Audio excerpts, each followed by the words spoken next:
Bon, écoutez, je pense que c'était le résultat de discussions qu'on a eues au niveau de la présidence.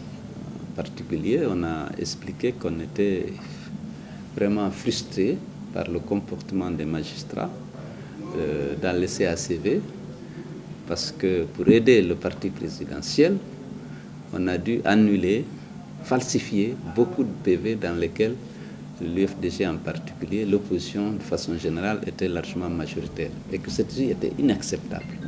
Puisque comme vous le savez, on a décidé de prendre très au sérieux cette élection. On a envoyé dans les bureaux de vote des délégués bien formés, aussi motivés, qui ont pu avoir dans chaque bureau de vote soit une copie du PV, soit une fiche de résultat. Et donc nous avons pu avoir tous les résultats issus des bureaux de vote. On a constaté que les résultats proclamés par le CACV ne reflétaient nullement les résultats qui ont été obtenus à l'issue du dépouillement des bureaux de vote. Donc on a fait les revendications auprès des juridictions compétentes. Malheureusement, là aussi, sous l'effet de l'intimidation, de la corruption, les juges n'ont pas dit le droit. Et on a estimé qu'il fallait qu'on fasse appel à la rue pour faire prévaloir nos droits. Parce qu'on ne peut pas faire en sorte que le pays soit l'otage de quelques individus. Les militants se mobilisent. Il y a des candidats, aussi bien au niveau des quartiers qu'au niveau des districts. Il y a des maires qui ont vendu leur domaine, qui ont vendu leur bétail pour payer les cautions, pour financer leur campagne. On a voté pour eux, on a fait le dépouillement dans les bureaux de vote. Ils savent qu'ils ont gagné. Et lorsqu'on affiche des résultats qui sont différents de ceux sortis des urnes, eh bien naturellement, tout le monde est mécontent. Vous avez vu combien de fois la ville morte a été suivie? C'est parce que tout le monde se sent concerné par ce hold-up qui a été opéré au niveau de CACV par justement ceux qui étaient chargés de procéder à cette centralisation.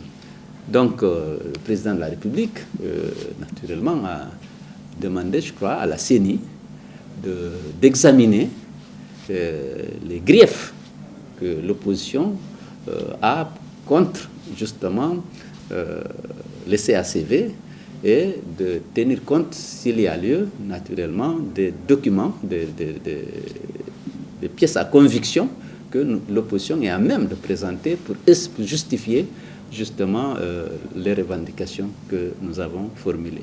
Non, pas du tout. Ce n'est pas suffisant parce que ce n'est qu'un projet. Nous allons voir avec quel sérieux la CENI va traiter justement nos réclamations.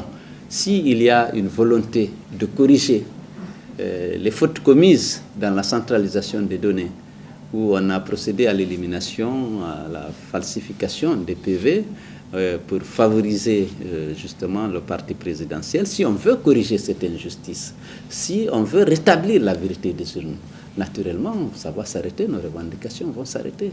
Mais si jamais ce n'est que pour gagner du temps, pour gérer la crise de cette manière, comme le pouvoir sait le faire, naturellement, l'opposition ne renoncera plus à ses droits d'exiger, à son droit d'exiger la prise en compte des résultats issus des urnes. Nous avons, comme je vous l'ai dit, nous avons les PV des bureaux de vote, dûment signés par les présidents et les assesseurs désignés par la CENI au niveau des bureaux de vote. C'est des documents qui reflètent le dépouillement qui a été effectué au niveau de chaque bureau de vote. Nous allons présenter et on a les résultats qui ont été proclamés parce qu'on avait des représentants également dans les CACV. Parfois, ils ont été expulsés parce qu'ils ont refusé d'être complices des falsifications et des éliminations abusives des PV. Et nous allons présenter tout ça. Nous avons des dossiers complets. Et si on accepte d'en tenir compte pour rétablir la justice, naturellement, on renoncera au recours de la rue. Mais si ce n'est pas ça, naturellement, nous sommes décidés aujourd'hui, déterminés à exiger le respect de la vérité des urnes telle qu'elle s'est dégagée à l'issue du scrutin. D'abord, pour la ville morte, il faut se réjouir du succès du mot d'ordre lancé par l'opposition. Parce que, comme je l'ai dit, les gens se sentent concernés.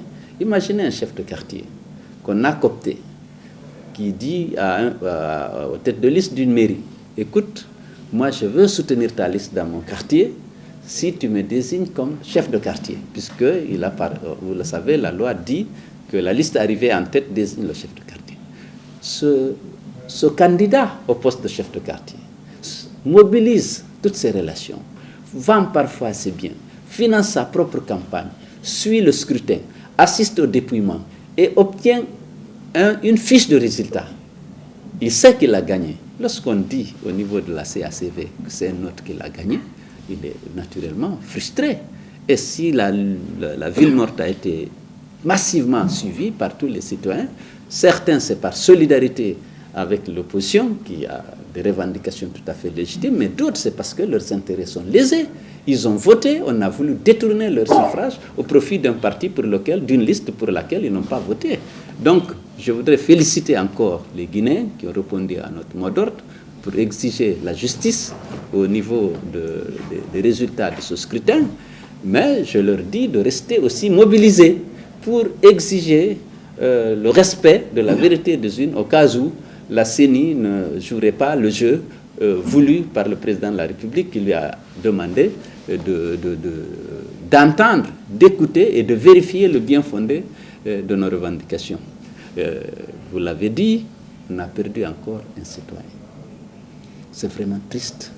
En tant que croyant, on sait qu'on est rappelé à Dieu à l'échéance. Mais en tant que citoyen, ce qu'on va déplorer, c'est que ce monsieur qui est la 90e victime depuis l'avènement d'Alpha Condé au pouvoir, des manifestations, il n'aura pas droit à la justice.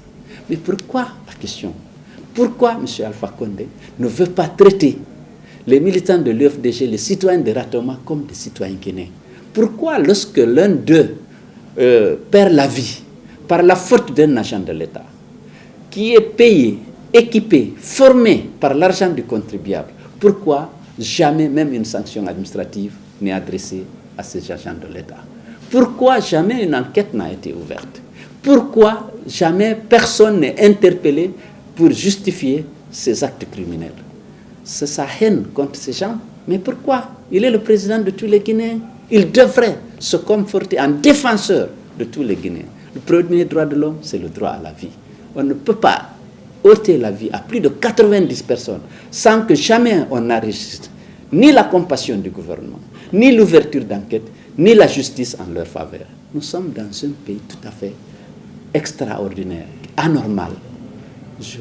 Mais l'UFDG, les partis politiques de l'opposition prendront les dispositions parce qu'on ne peut plus accepter que ça continue, que ces assassinats ciblés continuent d'être perpétrés dans notre pays. Ce n'est pas acceptable. Quelles vont être ces dispositions? L'opposition décidera, on va se retrouver, décider d'organiser des manifestations dédiées à la lutte contre l'impunité. On l'avait déjà fait avec les femmes, avec les autres, mais on va organiser de grandioses manifestations pour attirer l'attention de la communauté nationale, de la communauté internationale sur ce comportement de Alpha Condé, qui est en fait le véritable commanditaire. C'est pourquoi il ne sanctionne jamais les fonctionnaires qui relèvent de son autorité lorsqu'ils commettent des crimes comme ça contre une catégorie de la population.